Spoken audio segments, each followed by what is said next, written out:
If you could take a moment and go to thegrowingbanddirector.com to give at least $5 or $3 a month, and it helps the content continue to be created for you to help our profession grow. Let's go back to our scheduled episode. Excelsior Music Publishing is proud to sponsor the Growing Band Director podcast.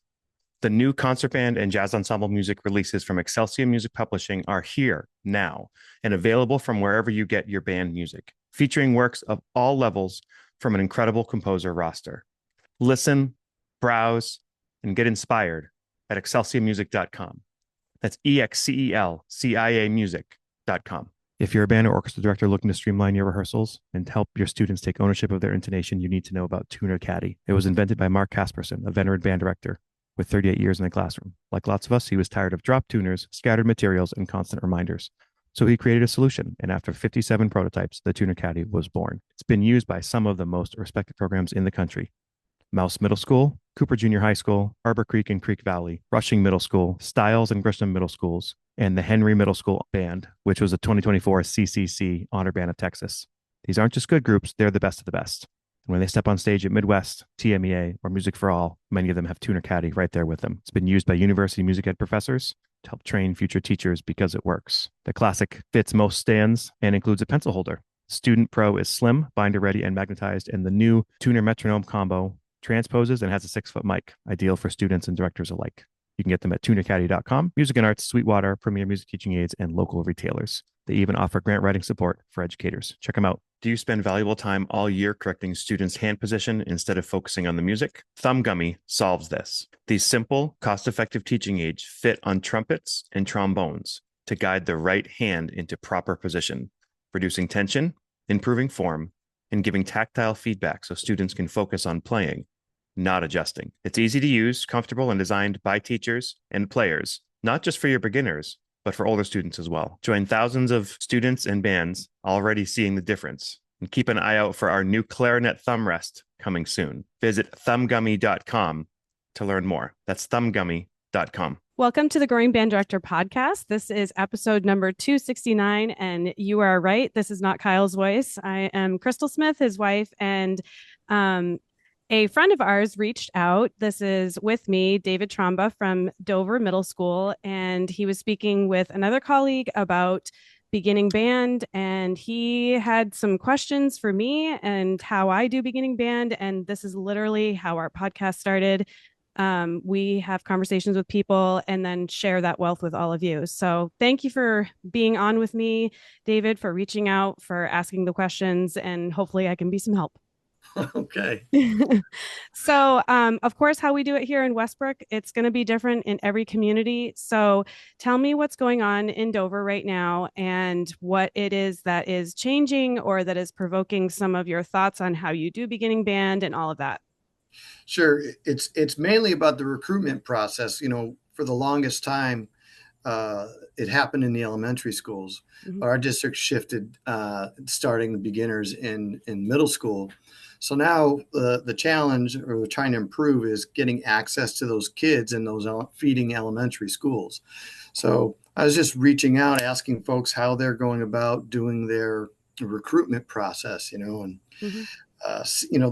the perennial questions come up is like, an elementary music teacher knows their students already, but as a middle school guy, I'm unaware of, how to best get them on the instrument that's right for them to be most successful. Yeah. And so that's kind of where I'm at. I'm like, are folks using mouthpiece testing still? Or are they using aptitude tests, Mm-hmm. on their communications, with the parents? How are they handling the registration, parent meetings, things like that? Yeah. So I'm just looking to get ideas sparked to kind of improve the way that we go about doing things. Yeah, it's great. So I always say steal what works for you and shift what doesn't into like your world. We know that how every school does this in New England and basically across the country is going to look very different based on a bunch of things. In Westbrook, we're a 5 through 8 middle school, and we have our 4th graders in 3 separate elementary schools. So what does that look like for you guys? Identical. Oh, great. Okay, Yeah. This might be a little bit easier. Okay, so I will back everybody up to basically the spring of a 4th grader's school year. This is kind of, I would say, when our recruitment before the middle school programs really start. Our elementary teachers are very much into introducing the students to, of course, all the instruments of the band, talking about legitimately what they could play when they go to middle school. But Mhm. never fails, I always get kids who don't really know what the instruments of the band are. So I work out my schedule in the spring. I have a co-teacher for a lot of my middle school classes. Both Kyle and I share a teacher. Mr. Hendricks has been on here, Joey Hendricks. He goes back and forth between the middle school and the high school. So sometimes I'm able to have him take some of my classes so that I can go to the elementary schools. I've also had music teacher subs come in and teach my classes so that I'm able to go. Um, so I believe in Westbrook this year, we have 9 fourth grade classes. So what that means is I have to schedule 9 45-minute periods of time where I'm going to go to those 3 elementary schools. It is a little bit ugly scheduling. I will be honest with you. Sometimes I do like 2 in a week and then I can't do one the next week because it runs into our all state week or something like that. And then I do another one the week after. And so I get all of the fourth grade class times and then it's literally happening right now. So like next week, I'm going to send an email to our fourth grade teachers and I'm going to say, can you give me your class times? And then I'll pre-plan ahead so that it's basically the last 8 weeks of the school year. I'm going to be able to hit all 9 of those classes one time. And then when I go in, I usually bring my instruments of choice lately have been a clarinet and a trombone.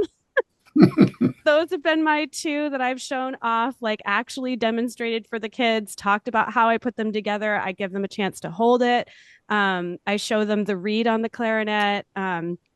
I recruit more clarinet players than any other instrument in the band. And then, second to that, I recruit more trombone players than any instrument in the band.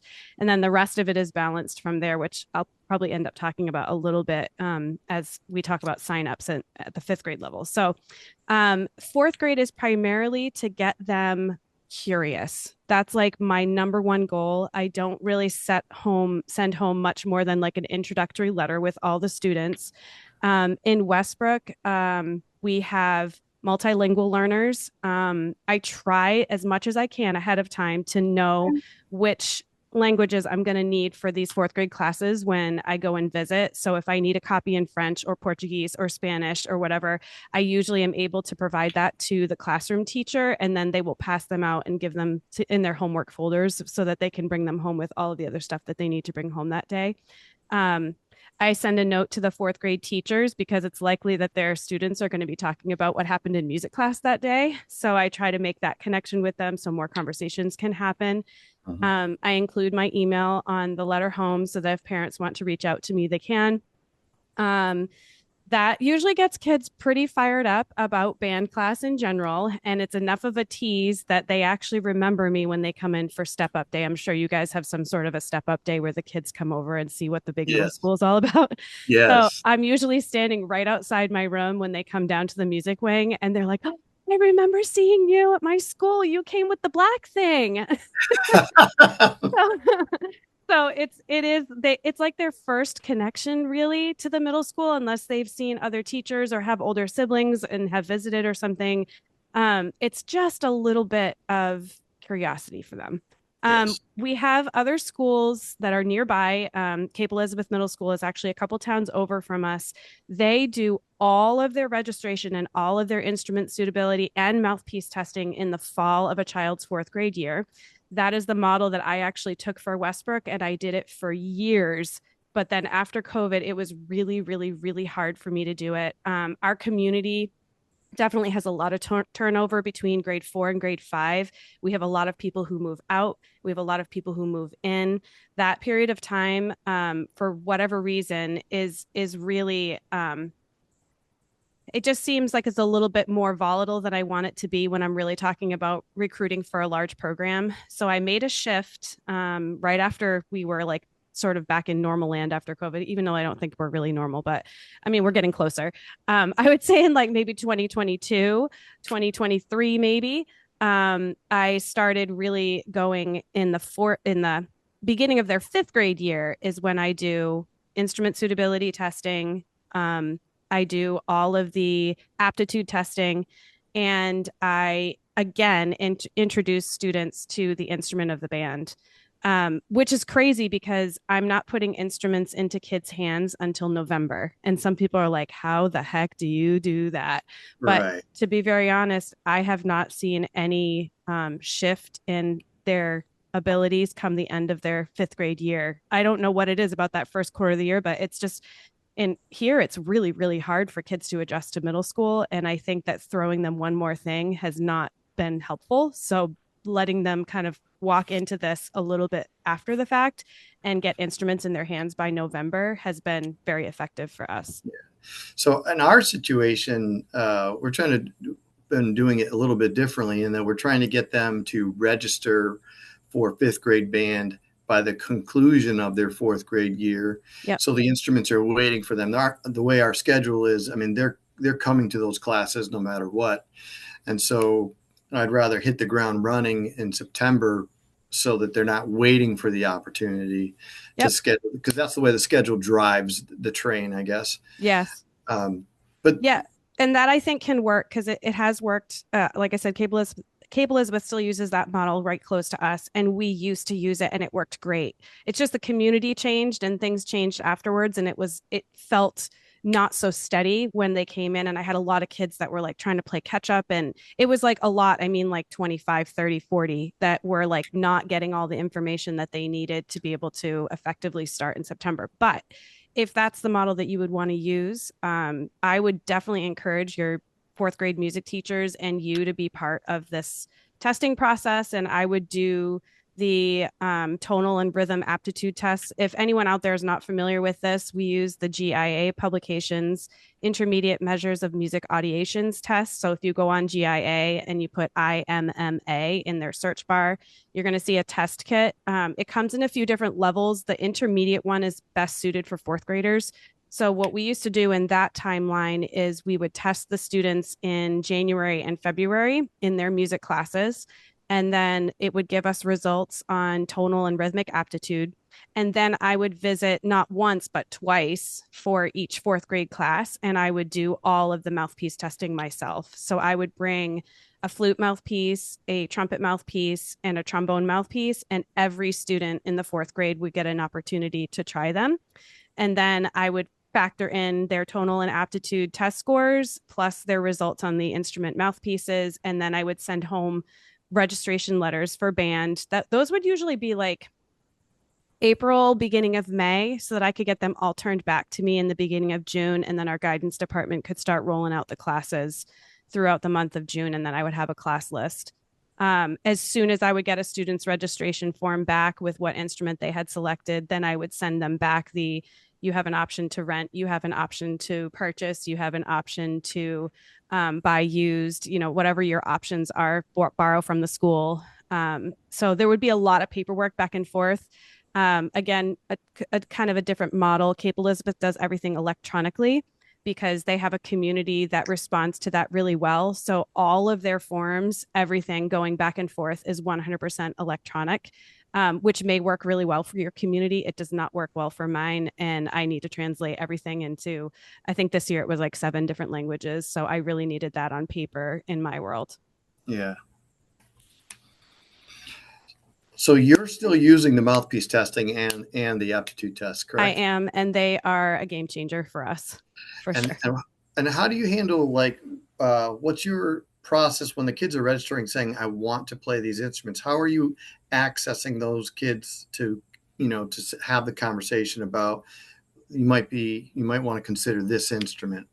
So I have a couple of forms that go home with the kids' results. They're like results letters forms. And on the results, it will say, your child is a best match for the following instruments. And I'll circle the ones that they're the best match for. And then right below that, it will say, these are the instruments that your child would find most difficult to start on. And it will have those instruments circled. And then below that, of course, the most common question is, well, what if my child wants to play an instrument which they are not well suited for? Mm-hmm. And I always have a response to that question. And that is what kind of child do you have? Do you have a child who works through significant challenges well? Do they accept challenge well? Do they get frustrated easily? Perfect example. I have a sixth grader this year. She is definitely my strongest sixth grade flute player. She was not a match for flute. She knew she was not a match for flute. She chose flute. The family had a flute, and she knew that she could work through it. Everybody was playing like a 6 note scale within a couple of months, and she was still trying to make a sound, and she was okay with it. She knew going into it that it was going to be a big, big, big challenge for her, and she was able to work through it, but she just had to catch up. And she's doing fantastic right now because her work ethic is so strong.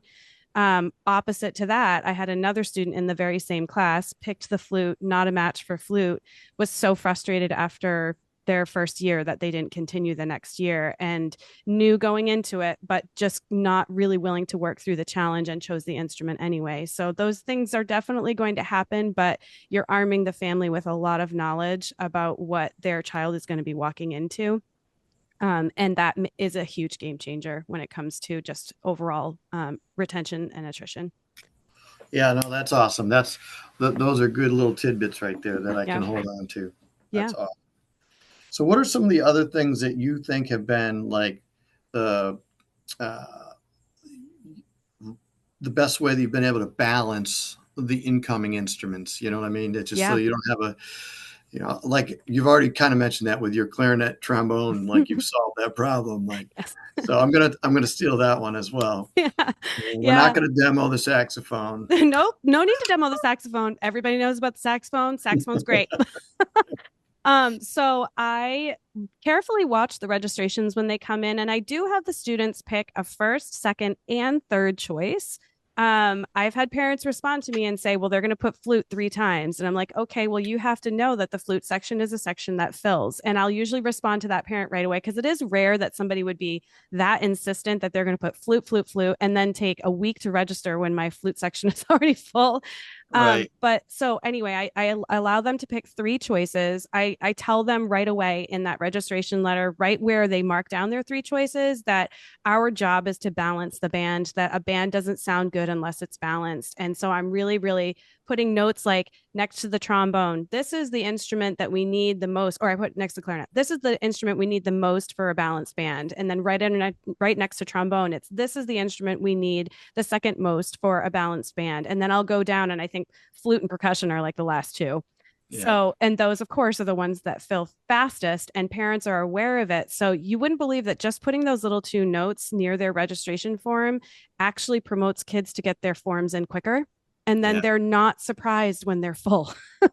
So it's kind of, again, just arming the people with the information. We really can't have a band with 25 saxophone players and expect that anybody is going to sound good. My typical numbers are somewhere between 90 and 100. So just to give everybody like a comparison for how it works in your communities. If we're between 90 and 100, I'm going to be looking at somewhere around 12 flutes, no more than 14 saxophones. I have up to 25 clarinets, which is crazy, but I really like that number in that band. It's worked really well. I've had up to 20 trumpets. I've had up to 20 trombones. Sometimes I'm able to provide school euphoniums. And if I can for a class, I'll put in 2 or 3 euphoniums to start with them at the beginning. Every once in a while, there's a kid who has a wicked high tonal rhythm and brass mouthpiece score, and that could be a kid that's great at horn right to start at the beginning. Does not happen every year. I watch those scores when they come in. So I'm just carefully looking at the registrations when they come in and balancing as they come in too. And like, okay, this section's getting a little bit full. I need to watch this. And every year it's worked out pretty well. I mean, there's always going to be exceptions where it's like, oh my gosh, this one is like way, way, way off. But over time, it does balance itself. And I would say for middle school and high school bands in Westbrook, I think we're doing an okay job with balance. There's always things that we have to tweak every year. Sure. And how about your percussion? Are you doing the mallet and battery percussion? Yep. So we give them the junior percussion kit. So it comes with either a drum pad and a snare drum, and then a small bell kit. There's usually 2 stands that come with the kit. They also have a stick bag, a pair of mallets, and a set of sticks that they bring back and forth to school every single lesson. So their kit stays at home, and then their stick bag is the one that goes back and forth so they can use our equipment. I don't expect all of my kids to have marimba mallets, vibe mallets, xylophone mallets, and bell mallets, but I want them to get used to the fact that they actually have a pair of mallets in their bag. And that is the instrument that we teach first. So they're learning their first 6 notes. In the book, we use sound innovation. So it's like right up to where they start learning Twinkle, Twinkle, Little Star. They're learning all of that on mallets. Their first concert is on mallets. So they're learning exactly notes and rhythms that all of their peers are learning. That's really important to us in the beginning. And then it's after their first concert. So, like I mentioned, we start our students in November. The first concert is not until February. Right after the February concert, I start supplementing some materials for them on drum pads. So they'll have a set of drum pads that they'll play on for their section classes. They have their drumsticks in their bags already, in their stick bags. And then we'll start weaving in half of their lesson on drum pad and half of their lesson on mallets. And then that is how it is for the rest of their time in middle school. It's half and half all the time. And there's always kids who will gravitate to one or the other, but it's very, very obvious to them that they're not a drummer and they're not a keyboard percussionist. They are a percussionist. And we frequently show them things like our marching band videos and our indoor percussion videos and our concert percussion videos and things like that, because they want to see, okay, all these older kids are playing like everything. That this is what they do. So that's how we do it. Yeah. My other question is not about recruitment. It's probably my last thing that I kind of want to pick your brain about is Sure. the beginning of your school year. So you got all these kids that are in 5th grade and they're brand new and you're just starting them on their instruments.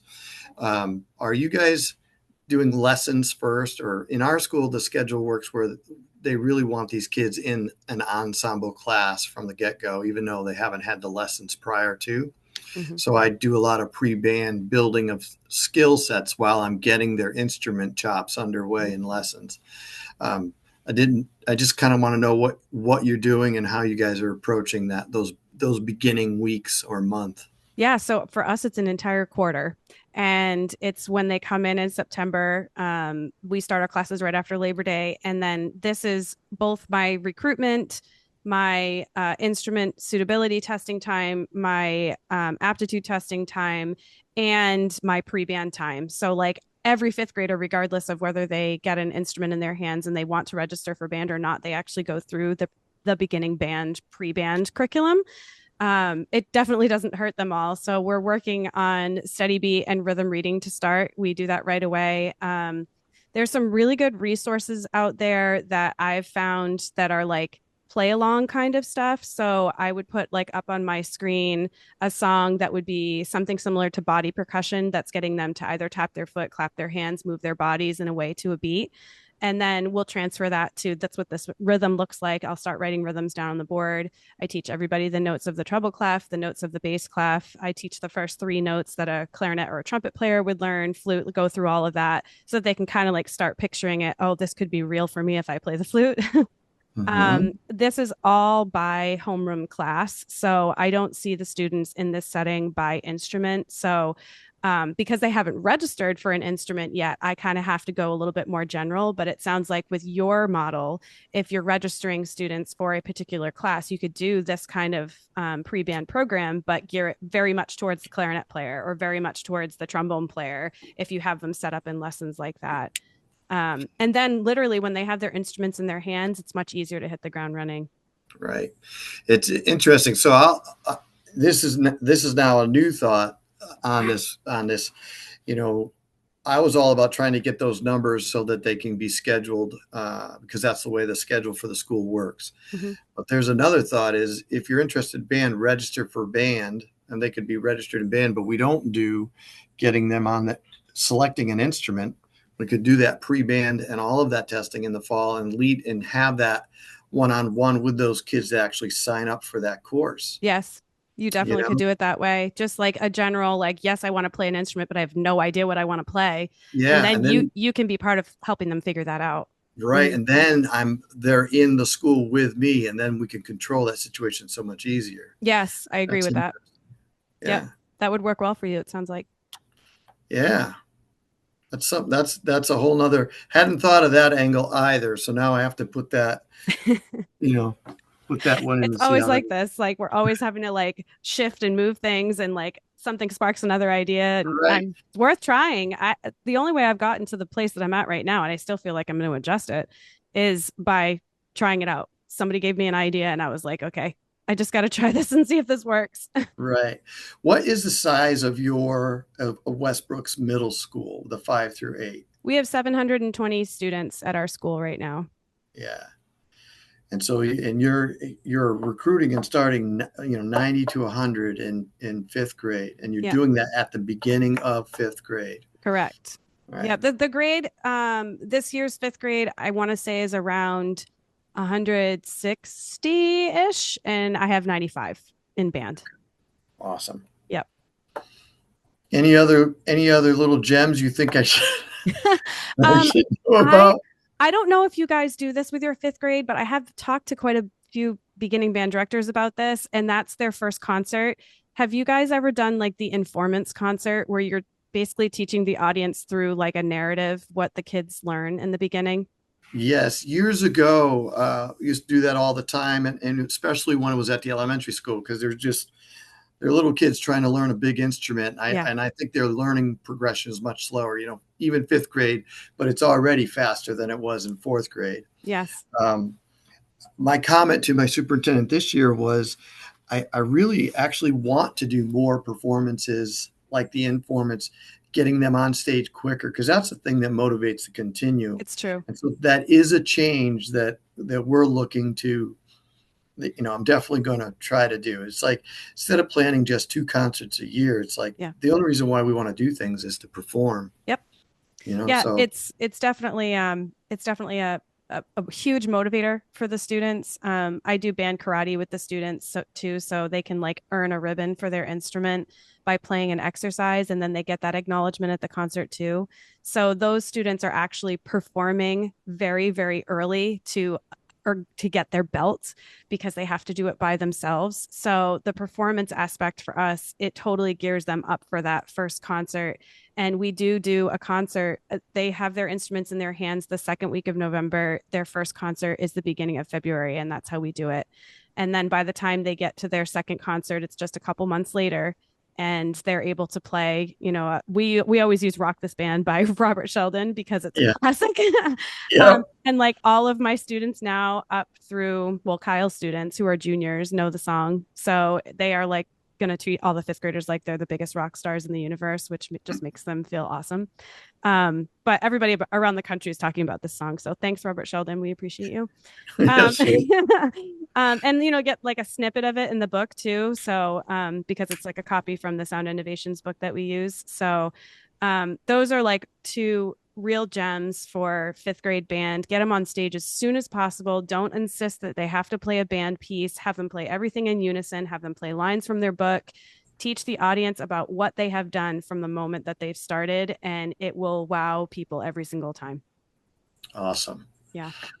Krystle, I really appreciate you taking the time to talk with me. Yeah, absolutely. Anytime. I think this is super helpful to chat with our colleagues and share the wealth of information that anybody has. So yeah, Okay. thank you. I appreciate it.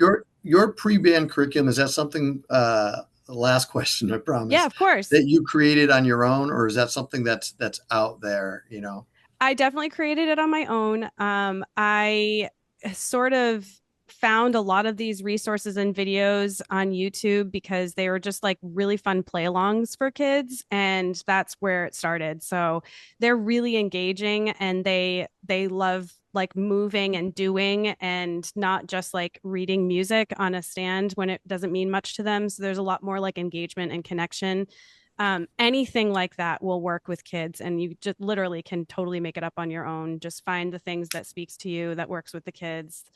Maybe like something from a fourth grade teacher that you're like, I know they did this song and this would like rein them right in because they remember it from fourth grade. Like any of that will help kind of bridge the gap between fourth and fifth grade, and will get them excited about what they have coming up in band. So And All I right. don't know if it would ever be helpful for you to have a copy of my letters that I use to send home. If you want to like change the wording or like I have all of that on Google Docs, and I can certainly share that with you if it would be helpful.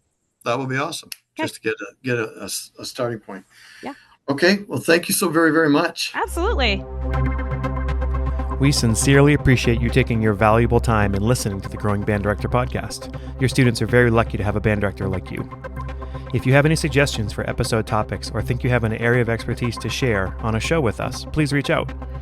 If you enjoyed this episode, don't forget to subscribe. And if you want to help spread the word, please give us a 5-star review and tell your band director friends to subscribe as well. We're available on Apple Podcasts, Spotify, our YouTube channel, and wherever you listen to podcasts. Thanks for listening to The Growing Band Director. See you next week.